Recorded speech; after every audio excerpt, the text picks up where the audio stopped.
She's literally biting all the plastic off. Oh my god. If she wants to bite something, she should just bite the frog. She like really wants to get out. So she's either hungry or...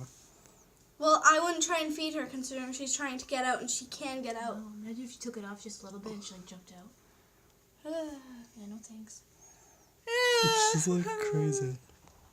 I can't believe she like pulled that whole thing down. I can. I watched it happen.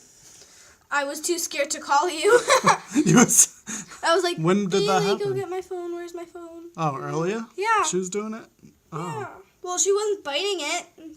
She was just touching it with her paws. With her paws? Her scary paws. Look at her fangs.